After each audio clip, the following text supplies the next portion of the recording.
Assalamualaikum warahmatullahi wabarakatuh. Salam sejahtera untuk kita semua. Di kesempatan yang bahagia ini, ya, kita akan membahas tentang financial freedom, ya, menuju kebebasan finansial dengan memahami hukum-hukum keuangan. Nah, sebelum kita kemudian membahas tentang financial freedom, kita perlu mengetahui dulu, ya, peraturan dasar keuangan. Jadi ada 5 peraturan dasar keuangan yang harus kita pahami dan kita internalisasi. Yang pertama adalah bisa membedakan antara aset dan beban. Nah, di sini aja kita sudah terbolak-balik ya. Yang beban dianggap aset ya. Yang aset itu dianggap beban gitu ya. Jadi pada definisi satu ini aja sudah dibolak-balik. Yang nomor 2 adalah mengerti arus uang atau cash flow. Nah, kebanyakan dari kita itu melihat bahwa untuk menilai seorang itu kaya atau miskin biasanya dilihat dari rumahnya atau dari kendaraannya misalnya, ya. Padahal itu bukan ukuran untuk menilai seseorang itu kaya atau miskin, ya. Kemudian hukum yang nomor 3 atau peraturan yang nomor 3 adalah mengetahui cara menggunakan uang. Nah, selama ini kita ini diajari atau dididik hanya untuk mencari uang, gitu ya, sekolah setinggi mungkin kemudian bekerja dan menghasilkan uang, gitu kan. Hampir tidak pernah kita ini diajarkan tentang bagaimana menggunakan uang itu, sehingga banyak sekali dari kita yang kemudian memiliki permasalahan keuangan karena tidak paham tentang manajemen keuangan, gitu ya. Kemudian peraturan yang nomor 4 adalah mengerti tentang penghasilan aktif dan penghasilan pasif. Jadi kebanyakan dari kita ini berasal dari keluarga atau lingkungan yang sumber penghasilannya itu dari penghasilan aktif. Jadi barangkali dan mungkin bisa jadi kebanyakan dari kita juga tidak memahami apa itu penghasilan pasif. Nanti kita akan bahas satu persatu. Peraturan dasar keuangan yang nomor 5 adalah mengetahui definisi kaya dan miskin. Nah, ini nanti sangat menarik ya pembahasan ini. Karena sering kebalak-balik ya, yang kaya dianggap, yang miskin dianggap kaya, ya, yang kaya itu dianggap miskin. Nah, ini nanti kita akan bahas di sesi selanjutnya. Nah, apa itu aset? Apa itu beban? Ini ya. Banyak orang yang salah mendefinisikan aset atau beban, ya. Sehingga banyak orang yang terus memperbesar bebannya, disengaja ataupun tidak sengaja. Anggapan yang salah tentang aset ini membuat banyak orang terjebak pada beban keuangan yang memberatkan, ya. Mungkin Anda juga ya memiliki definisi yang sama dengan kebanyakan orang yang menganggap bahwa rumah yang mereka tinggali, mobil yang mereka naiki adalah aset, gitu kan. Akibatnya apa? Ya, banyak orang yang terus memperbesar rumah dan memperbanyak mobil pribadinya, padahal keduanya sebenarnya adalah beban. Nah, menarik ya. Nah, yang dimaksud aset sebenarnya adalah apapun milik kita yang secara rutin menghasilkan uang ke kantong kita. Nah, pertanyaannya apakah rumah yang kita tinggali dan mobil yang kita naiki itu apakah menghasilkan uang? Nah, sedangkan yang dimaksud dengan beban ya adalah apapun milik kita yang membuat kita keluar uang secara rutin. Nah, sudah paham ya di sini ya? Nah, jadi sudah mengerti ya bahwa rumah yang ditempati dan mobil yang dinaiki sebenarnya adalah beban. Karena kita terus mengeluarkan uang untuk membiayainya dan merawatnya, ya. Ironisnya, dua hal ini secara umum menjadi standar orang bisa disebut orang kaya. Nah, selanjutnya adalah mengerti arus uang atau cash flow ya. Nah, masih banyak ya juga yang salah paham tentang arus uang ini. Banyak yang mengira bahwa orang yang berpenghasilan besar adalah orang kaya. Meskipun itu tidak seluruhnya benar gitu ya. Nah, untuk menilai seseorang itu miskin atau kaya dalam keuangan, ya, itu bukan dilihat dari besar kecil penghasilannya, ya, tapi lebih dari itu, ya, dinilai dari mana uang itu masuk dan kemana uang itu keluar. Nah, jika Anda saat ini berpenghasilan besar, ya, namun memiliki arus uang orang miskin, ya, maka Anda termasuk orang miskin yang memiliki tingkat stres yang sama dengan mereka, yakni selalu kehabisan uang. Nah, di sini Bapak Ibu ya, ada 3 arus uang ya. Ada arus uang orang miskin, ada arus uang kelas menengah, ada arus uang orang kaya. Nah, ini perlu difahami ya. cash flow arus uang ini. Nah, ini penjelasannya. Apa itu arus uang orang miskin ya? Arus uang orang miskin adalah arus uang yang memiliki dua ciri-ciri ya. Pertama, penghasilannya berasal dari pekerjaan ya. Tentu penghasilan aktif. Yang kedua, setiap bulan habis untuk kebutuhan. Nah, kan? Sehingga apa? Tidak peduli berapapun penghasilan Anda, mungkin 1 juta, 10 juta, bahkan 100 juta sebulan, kalau memenuhi dua kriteria tadi ya, berasal dari pekerjaan dan setiap bulan habis, maka mohon maaf, Anda termasuk orang miskin. Nah, selanjutnya ya, arus uang kas kelas menengah. Ya, arus kelas menengah. Nah, arus uang kelas menengah ini ya seperti profesional ya, dokter, pengacara, pegawai, advokat mungkin ya, pedagang yang dikerjakan sendiri dan sebagainya, itu memiliki tiga ciri. Yang pertama, penghasilannya itu diperoleh dari pekerjaan. Tentu penghasilan aktif. Yang kedua ya, penghasilannya lebih besar dibanding biaya hidup bulanannya ya, lebih besar memang kan. Yang ketiga, kelebihan penghasilannya biasanya dibelikan beban, bukan aset.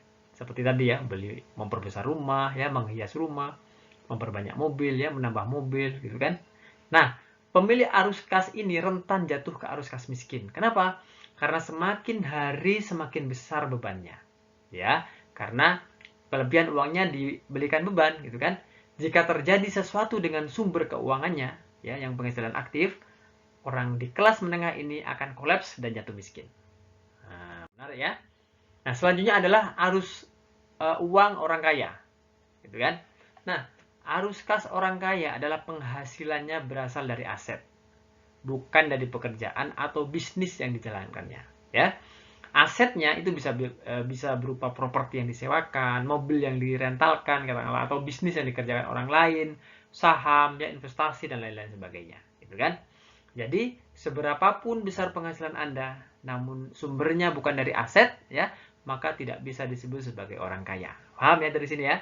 Nah, kalau Anda termasuk arus kas kelas menengah ya, misalnya, dengan penghasilan aktif yang besar, mungkin yang lebih tepat disebut dengan orang yang hidup mewah, ya, bukan orang kaya, kan? Nah, selanjutnya adalah mengetahui cara menggunakan uang. Nah, ini hukum yang kemudian tidak banyak diketahui dan tidak banyak dipahami oleh sebagian besar dari kita. Nah, selama ini Bapak Ibu, kita ini hanya diajari bagaimana cara mendapatkan uang ya, yakni dengan cara sekolah setinggi mungkin, kemudian mendapat pekerjaan dan menghasilkan uang. Nah, sangat sedikit ya untuk tidak menyebut tidak ada ajaran bagaimana cara mengelola uang yang diperoleh.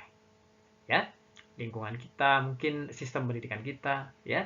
Nah, ada 3 tipe orang yang menggunakan uang. Yang pertama adalah tipe peminjam, ini ya.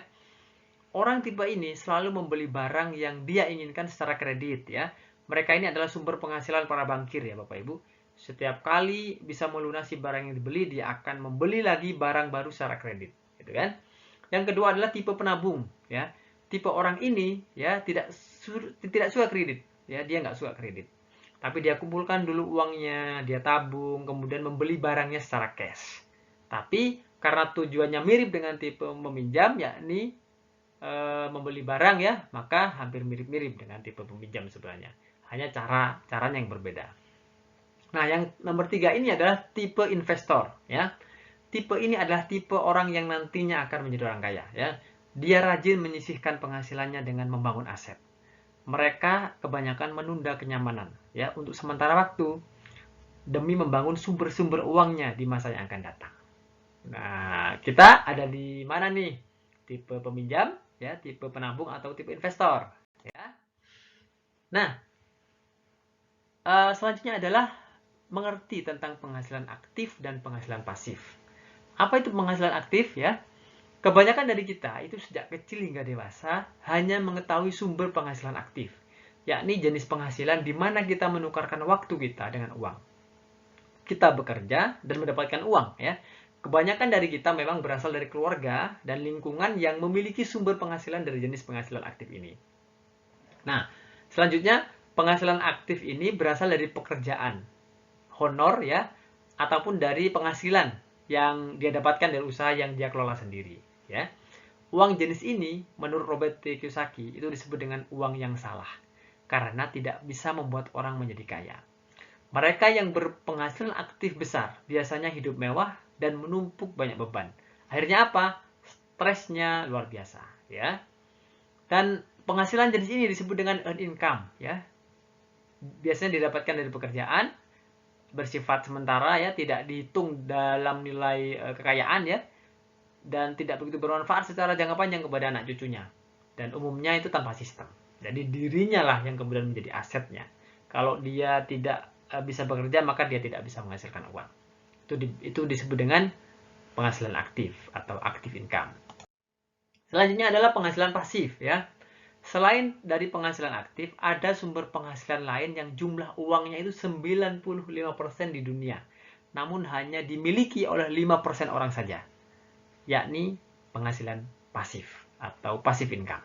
Nah, itulah mengapa Bapak Ibu semua 350-an orang super kaya di dunia, ya, seperti Bill Gates, Jeff Bezos, Warren Buffett, Elon Musk, Mark Zuckerberg, misalnya Jack Ma dan lain-lain itu memiliki uang yang jumlahnya sama, ya, mungkin lebih besar dengan 3 miliar penduduk dunia.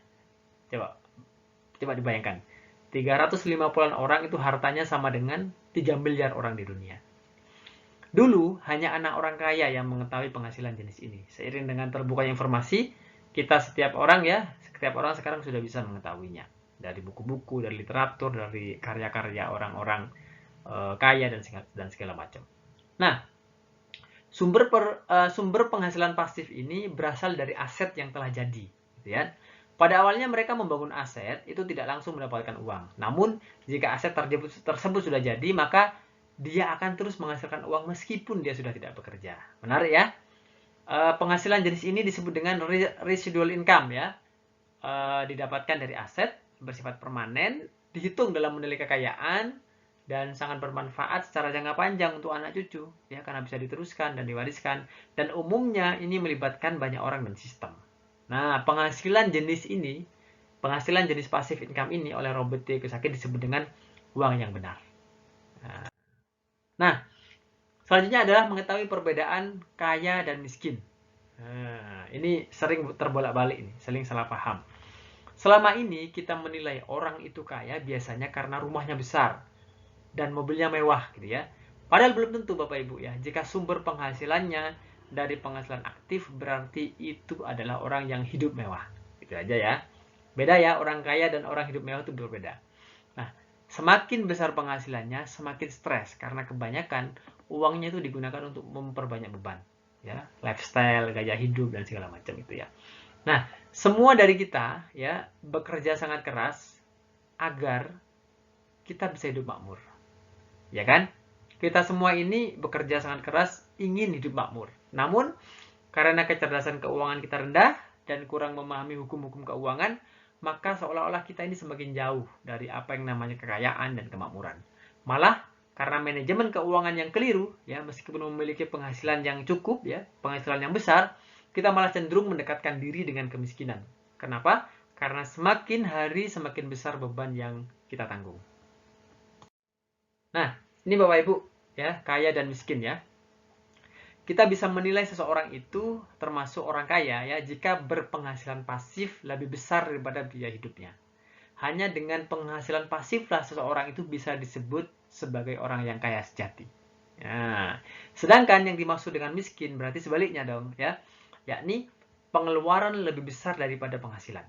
Terlebih jika sumber penghasilannya itu adalah penghasilan aktif, maka penilaian kaya atau miskin tergantung kemana uang itu mengalir, ya kan? Kalau penghasilannya selalu habis untuk kebutuhan hidup setiap bulan, maka masuk arus kas orang miskin.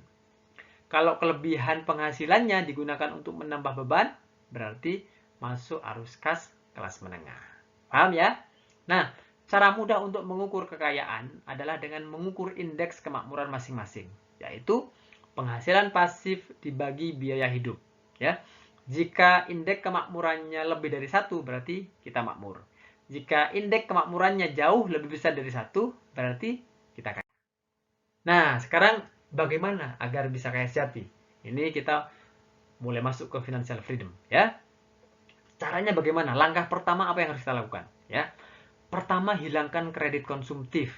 Nah, ini kebanyakan kita ini terjebak pada kredit konsumtif. Kenapa? Karena kadang ada promo ya, kepengen ini, kepengen itu, dengan uang 500.000 kita udah bisa beli motor, dengan uang 10 juta kita bisa beli mobil. Nah, ini yang membuat orang-orang suka kredit konsumtif ya. Nah, perlahan mulailah kurangi ya. Bahkan jika bisa hilangkan kredit-kredit barang konsumtif Anda ya. Jika belum mungkin, tuntaskan dulu ya, dan jangan membeli barang dengan cara kredit lagi gitu ya. Selanjutnya adalah pertahankan tingkat kehidupan Anda ya. Milikilah gaya hidup yang tidak melebihi penghasilan Anda. Hiduplah dalam kesederhanaan ya, sisihkan penghasilan Anda untuk memulai membangun aset ya. Dan yang terakhir adalah segera dapatkan penghasilan pasif. Ini agar kita bisa freedom finansial ya. Sisihkan uang dan waktu Anda untuk membangun aset. Jangan gunakan seluruh waktu Anda untuk bekerja mencari uang. Karena pada saatnya ketika Anda sudah tidak bekerja, maka Anda tidak akan menghasilkan uang. Kecuali Anda memiliki aset, ya, meskipun Anda tidak bekerja, maka aset itu akan bekerja untuk Anda dan menghasilkan uang untuk Anda. Nah, itu perbedaannya penghasilan aktif dan penghasilan pasif. Nah, yang menarik lagi ini Bapak Ibu ya, penghasilan pasif itu bisa diwariskan, gitu ya. Di kuadran kiri, yakni sumber dari penghasilan aktif, sesukses apapun pencapaian kita, entah itu pejabat tinggi, entah itu profesional yang berhasil, ataupun pengusaha sukses yang dikerjakan sendiri, anak-anak kita tidak dapat melanjutkan kesuksesan dan pencapaian kita. Ya, mereka harus memulai lagi dari nol, seperti hanya kita dulu memulainya. Gitu ya. Nah, di kuadran kanan yang menjadi sumber dari passive income itu berbeda, ya. Orang yang sukses di kuadran kanan memiliki legacy, ya, memiliki peninggalan yang berharga yang dapat dilanjutkan oleh anak-anak mereka. Mereka dapat meneruskan prestasi dan pencapaian kita, ya, yang sudah berhasil membangun aset, ya. Tidak perlu lagi mengulang dari nol sebagaimana di kuadran kiri. Ya, jadi anak-anak kita tinggal meneruskan saja grafiknya. Nah, saat ini sudah banyak ya cucu yang menikmati hasil kerja kakeknya. Banyak di konglomerasi ya, bisnis sistem ya, waralaba maupun di bisnis networking. Nah, itu adalah 3 jenis bisnis penghasil passive income. Ya. Hanya lewat salah satu dari 3 macam bisnis itulah kita bisa memiliki penghasilan pasif dan bisa freedom secara finansial. Tentu saja di samping investasi. Oke, Bapak Ibu, itulah kira-kira materi kita tentang financial freedom ya, cara memahami kecerdasan keuangan ya dan hukum-hukum keuangan agar kita bisa mencapai financial freedom. Terima kasih, mudah-mudahan bermanfaat. Assalamualaikum warahmatullahi wabarakatuh.